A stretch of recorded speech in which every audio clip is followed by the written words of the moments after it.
Hi, this is Teddy, and you're listening to Maya Contreras on Two Broads Talking Politics, part of the Demcast Podcast Network.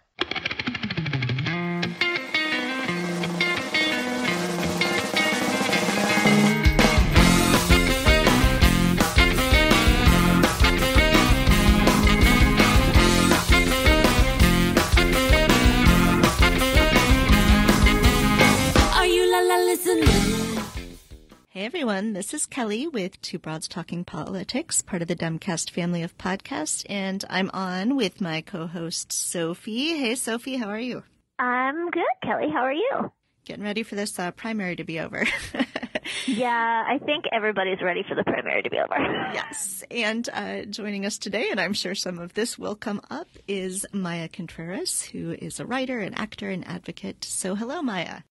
Hello to you both and to your audience. So we are excited to talk to you. Maybe just sort of as a little intro, if you could tell us a little bit about how you got into doing voter advocacy work and those sorts of things, and what all you're up to now.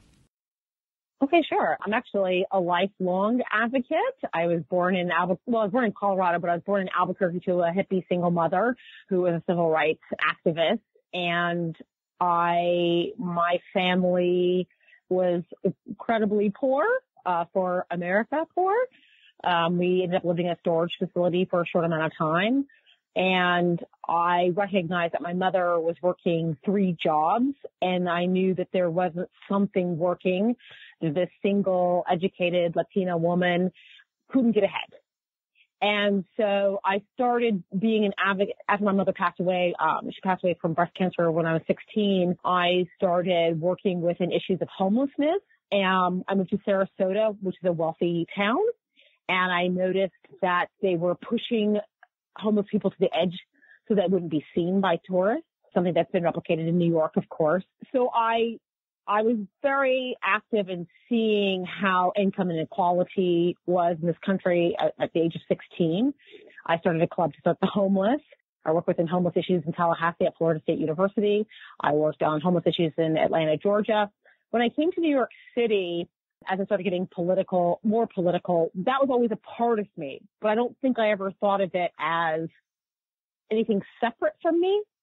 I'm an artist too, but my activism was always important. I never thought about it, I guess. I just did it. And then as I got to New York, I started seeing how some of these problems were more insurmountable, not just with homelessness and income inequality and how wealthy the city is and how poorly they treat people with low to no income.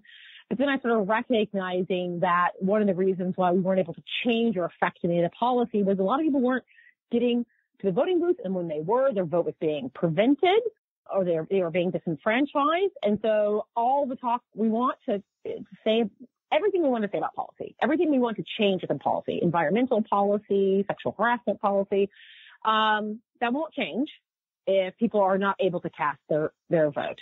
And so I started concentrating all of my work on that, especially when Hillary Clinton lost. And there was this false narrative that was passed that, well, people just weren't enthusiastic about her. And what I was angry about was that legacy media had completely ignored the purging of votes. I was frustrated that they ignored felon disenfranchisement everywhere from Iowa to Florida. I was very angry that they didn't see how people were systematically being disenfranchised by polling places being closed. I couldn't understand it. So my activism, sorry, I say advocacy because I work within policy. I feel activists are someone who works to bring attention to something, either through protest or, I don't want to say intimidation. I stand firmly with my activist friends, but I say advocacy because I try to work within policy and I try to work with legislators to change it. What I saw was that people weren't really understanding what was happening with voter suppression, with voter disenfranchisement. They didn't know how to tackle it. And so I realized that my advocacy was moving in between voter suppression and legacy media awareness.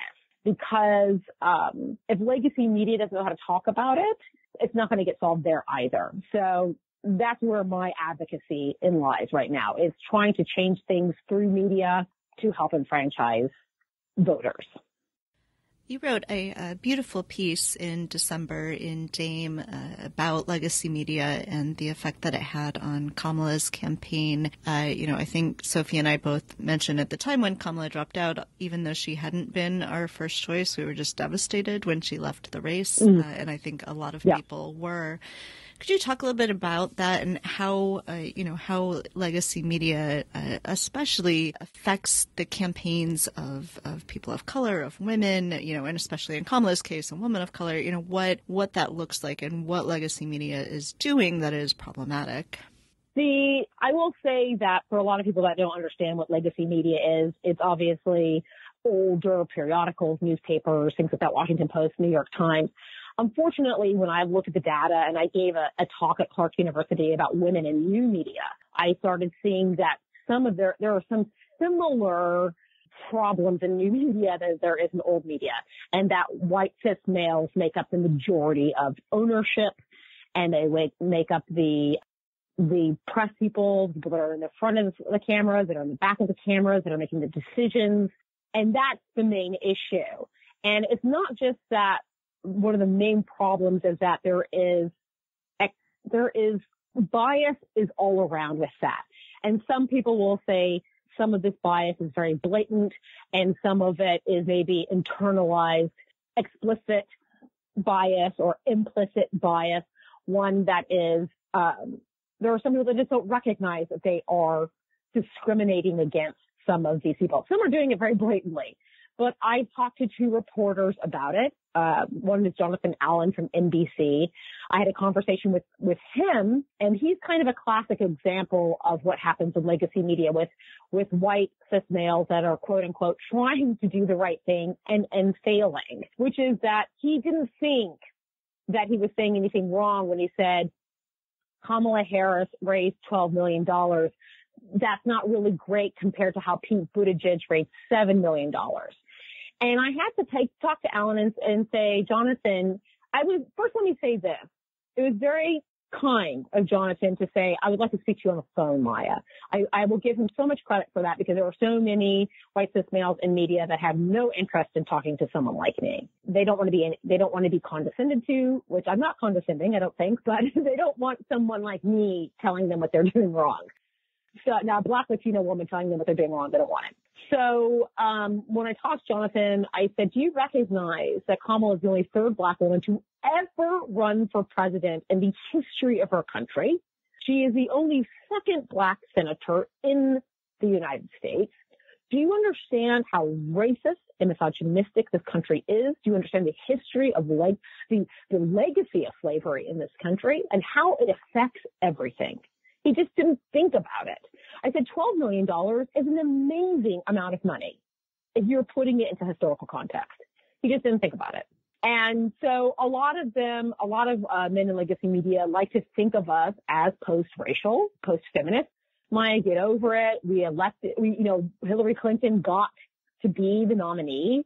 This country's willing to do that. Just because she lost doesn't mean we didn't get there. No, but you all diminished her at every turn, every second you could, because you couldn't take it. A lot of people, and this is why I have an issue with Bernie Sanders, he'll say things like, well, people voted for Trump because they were depressed. They felt economically disenfranchised. And I go, sometimes people just voted for Trump because he was racist.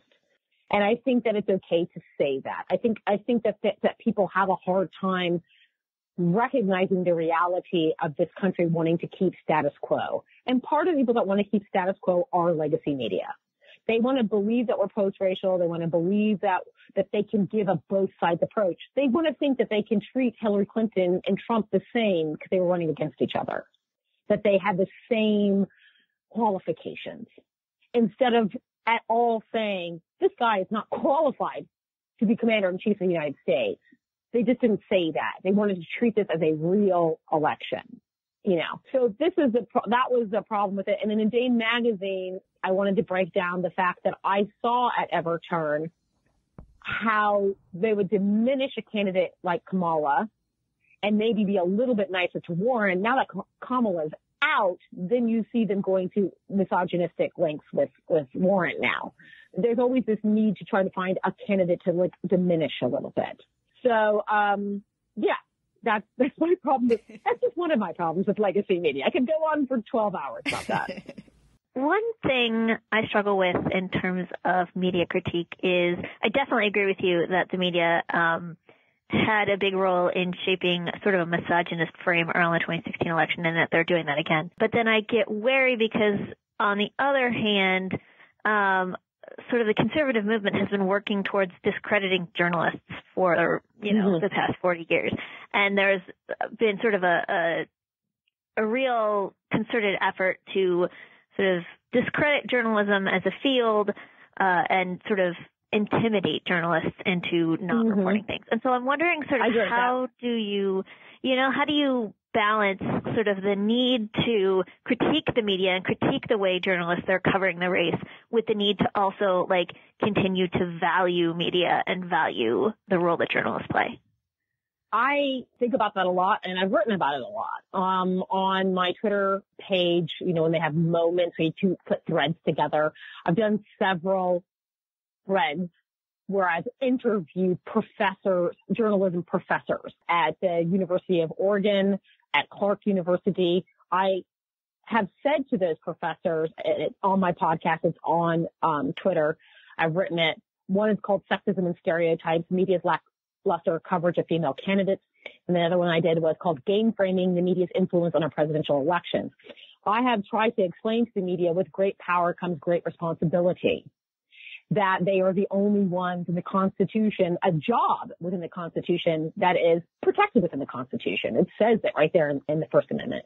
So I have said many times online, I am cheering for you all. I want you to do well. But just because the right is trying to scare you and intimidate you, they have used you to no extent. Look at Newt Gingrich. He started in the 1980s using C-SPAN to get what he wanted out of it.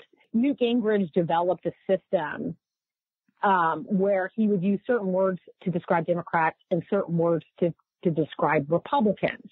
And he said that he could get the media to repeat what he says so that those words would get attached to Democrats and attached to Republicans. Republicans would get freedom. Democrats would get welfare. Well, it worked.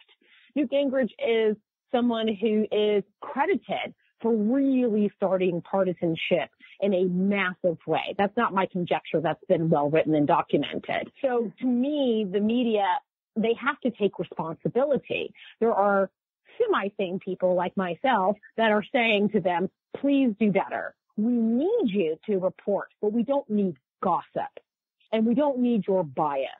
And we need you to really root out that's the whole thing, right? They're supposed to go into the darkness and find the light of the stories about what's really going on here. And I feel that a lot of times the media, because they've been intimidated by some of these tactics, I called that out yesterday.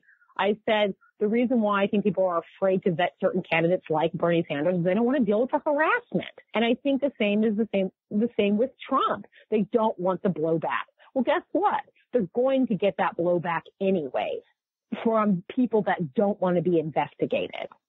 I'm only asking them to do a better job because of how much power they have and how valuable what they do is. So I don't have any problem calling them out because I'm on their side wanting them to do better. So another thing that you've been outspoken about, and rightly, and seems correct that we're talking about this on Martin Luther King Day, is just sort of how very lack of what's the word I'm looking for? White. How very white the Democratic primary field has gotten, and how the rules that the DNC put in place to limit who got to have access to the debate stage have really sort of narrowed that field in very unfortunate ways. And, whatever the sort of purpose of all of those rules were, clearly it didn't work in a way that very many of us are happy with. So can you talk to us some about, what that has looked like, and if you have suggestions for ways that this could be done a lot better? first of all, I think that the election cycle is way too long. Mm-hmm. I think it's ridiculous that it's this much time. And I think I don't agree with everything that Tom Perez does. I don't want to diminish the fact that he is somebody that has some good ideas and is somebody that has a deep background in politics, right? I think it's always easy for us to be on the sidelines saying, do better, but at the same time, he could do better. But I think what happened with the DNC was they felt really pressured by Sanders' team to change a lot of these rules. Well, one of the things that when you change rules, that's short-sighted and you're not looking at it in an intersectional way, right? And thinking about what does being marginalized really mean, right? In our country. Marginalized also means an economic situation along with disability, being Black, being Latina. So when you're asking candidates to raise a certain amount of money, there are going to be some candidates whose base does not have as much money. Now, Bernie Sanders will say, well, my base gave me tons of money. And that's true. But there are some people in different bases that can't even afford to give $1 or $7. They can maybe volunteer, or maybe they're working 3 jobs. As someone that has been incredibly poor in this country, I cannot tell you how I once found $1 when I was a kid on the street, and I was so excited because my mom did everything she could to always make sure that we ate, but there wasn't $1 to spare. And things have gotten exponentially worse. So Tom Perez making financial thresholds part of the equation is maybe not the best idea. I do like when he said unique donors. I thought that was a smart idea to do that. I also think that polling was ridiculous. That was a ridiculous notion. This is proven if you go and you talk to any poli-sci professor who specializes in polling, if you're talking about data. The number one way you poll well is name recognition. That's true. And then the second is the media does decide who they want to cover. That is just also true. And so if they feel like, well, we did a Castro story, it didn't get a lot of traction. I don't think we're going to do another one. We're going to do one instead on Yang. Tons of people give us comments on that. They are picking and choosing what they think the audience wants to hear. That's not really a fair situation. And they are also setting tones. Well, people kind of like the idea that maybe Kamala isn't a progressive prosecutor. There was one article about it. By the way, there was only one article about it. And everyone quoted that one finally disputed article. But I was horrified. There was one article in the New York Times. I called the woman out for her. I don't remember her name. And that was the one that everyone cited. And so there is a lot of stuff that is, that kills discourse. It kills the discussion about policy. The whole point to me about these elections that we have a conversation of policy. Unfortunately, what happens and what the DNC did wrong was this conversation became about gossip. It became about drama.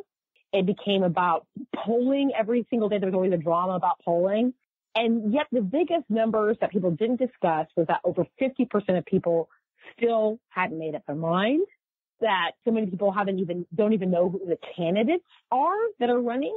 And so to me, the process that Tom and I think Seema from the DNC put together, it wasn't the correct one. I think that they know that now. If you end up with an all-white primary, and this is what I got into an argument with Ali Veshi online with the other day. He was very nice and gracious, and he said he was sorry. But I said to him, because Ali very, I don't know, he kind of made fun of us on Twitter. He was like, I mean, they all say they want people of color to be their candidates, but yet look at the polling. It's white people. I go, Ali, are you serious? You just really distilled this into something so simplistic. Instead of having a nuanced conversation about the fact that some older Black people are horrified of the idea of another 4 years of Trump. And it's not even about loving a candidate. It's about the fact that they want Trump gone. And so there is some practicalities to the polling aspect of it. And then there's some other part of where coverage didn't play out very well for candidates. I mean, Kamala's coverage was absolutely horrifyingly bad. I don't know if I could say worse than Hillary, but it was worse in the sense that it was racism and misogyny. It was misogynoir, right?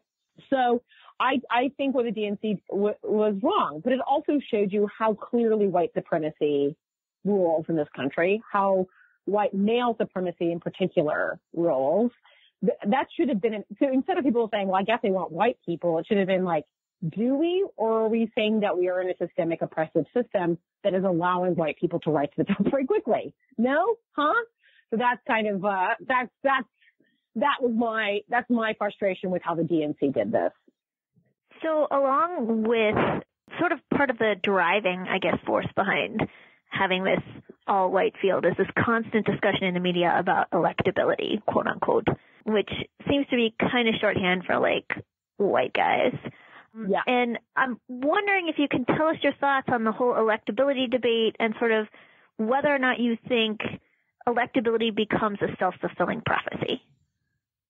To me, electability is the laziest word in the entire world. And one of my issues that I have with, Trump was elected. Are we saying he's this? It's a nonsense word to me. It's a word that I think that legacy media attaches itself to because this country shows you that electability means white male, right? And the part about electing Obama is that they get to use that as we're post-racial. Oh, we elected Obama. This country's capable of electing a black man. I'm like, did no one read anything that Ta-Nehisi Coates wrote or Dr. Ibram X. Kendi wrote? Or, has everyone just overlooked the fact that so many people, there's a great documentary called Welcome to Shelbyville. And it takes place, I believe, in Tennessee. It's in Tennessee, Shelby, Tennessee. And it's a documentary about a couple of days before the Obama election and a couple of days after. And you see when Obama, and there's a lot of black people and a lot of white people that live in town. It's very religious. And you see the white people scared to death when he gets elected. They are thinking the world is going to change. They are horrified. You're watching in real time how a lot of white people felt in this country. And even the people that voted for Obama at that time, there are dissertations about that. And then they changed to Trump. But at the same time, there were many more people that were so sickened by this idea and then the people that had voted for him started thinking he was smug and too cocky and he was uppity. They were thinking he was no longer something that was controllable for us. And then they did start bouncing over to Trump at that time, even though Obama won the second one. But remember, he loses the House at that point. I think he lost. It was a slaughtering because the tide was turning again about it. This country electing Obama, I cried obviously when he was elected because I was naive to think that we were moving a little bit forward. I cried when marriage equality was passed because I was like, this is finally happening. We are finally putting steps forward. But I have found that the status quo is so much more against it. So to me, electability is a way to avoid having a real conversation about policy. It is a easy way to avoid talking about what should make someone electable. To me, it's someone who understands policy, foreign and domestic, someone that understands the law. That should be the number one thing. The Constitution. They should understand it. They should have read it. To me, they should have experience governing. And so to me, we have substituted a real cogent conversation for things like electability. So I hope that I'm clear about the fact that I find that to be a nonsense word.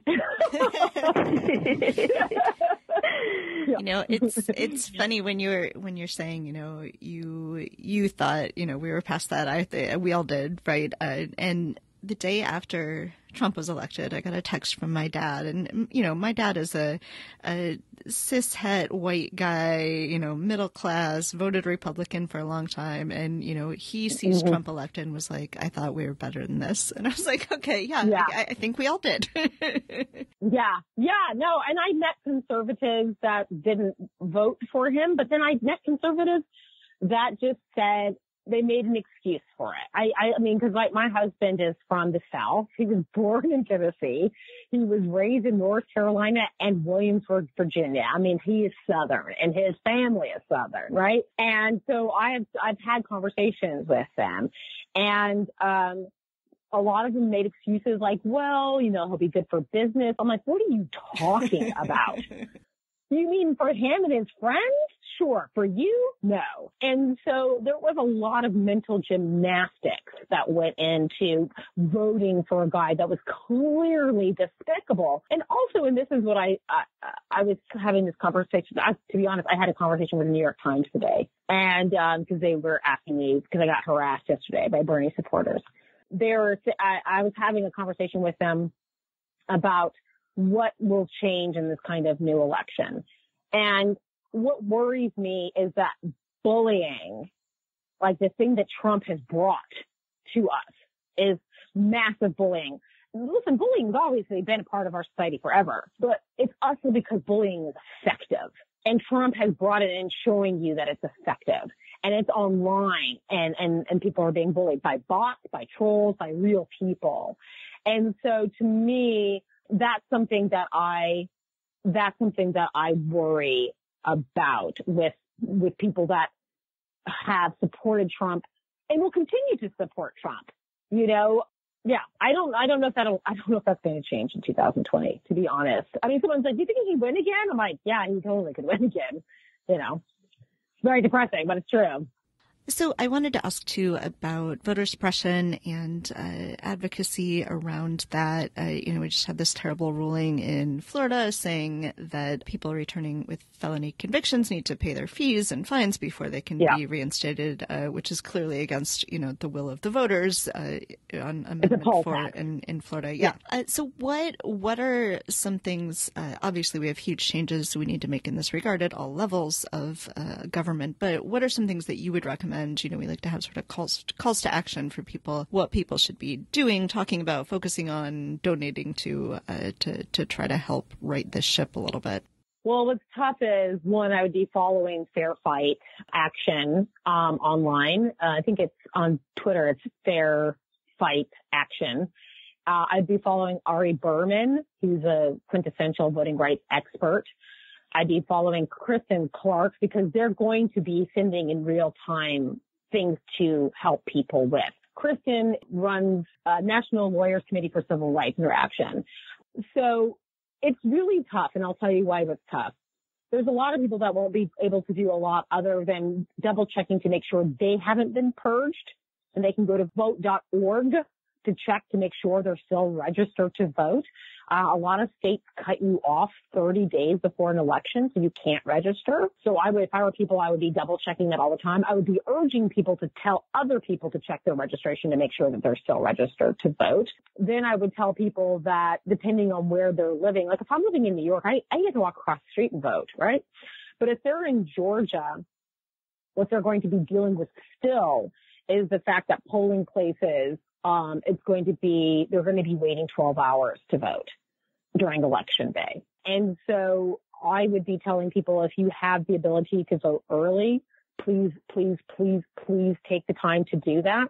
And that way you can also make sure that your vote counts, because something that happened with Stacey Abrams in Georgia is that they were able to force people to take provisional ballots, which provisional ballots really are just a little bit better than nothing. And they might count or they may not count. So I would be voting early if your state can. And honestly, all you can really do is vote in Democrats on the local, state, and federal level, because they're the only ones that want to change it. Like, for example, if a Democrat wins this time around, I think all of them have made voting rights a priority. I think all of the candidates really have. And they should all be first of all, the VRA needs to be reinstated. The reason why all this massive voter suppression is happening is because it was gutted in 2013 by Justice Roberts, who used the excuse of Obama being elected to gut the Voting Rights Act. We're post-racial. We don't really need to check up on states that have formally deny people the vote. Well, of course, literally within 24 hours, I think Texas immediately started suppression tactics, and then they proliferated throughout the United States.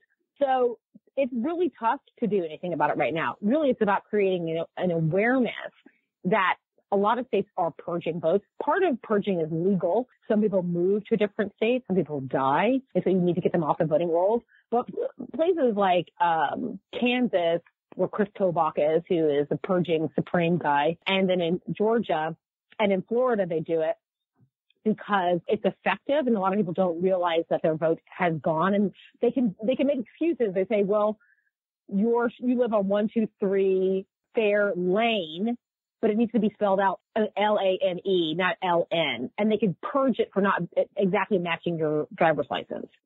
So it's really sick.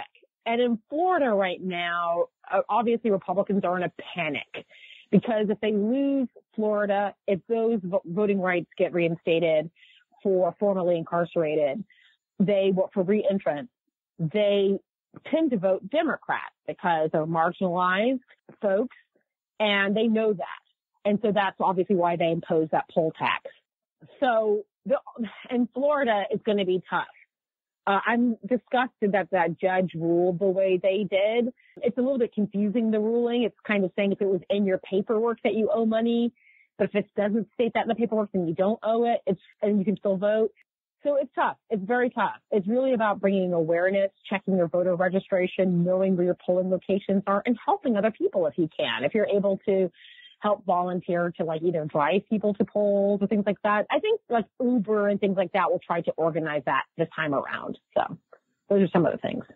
Maya, thank you so much for joining us on the podcast. It was really fun to talk to you after having, mostly seen you on Twitter so far. Okay, thank you. Just lovely to talk to you. And, maybe we can check back in as we get closer to the election and once we finally get past this primary that we're all so sick of.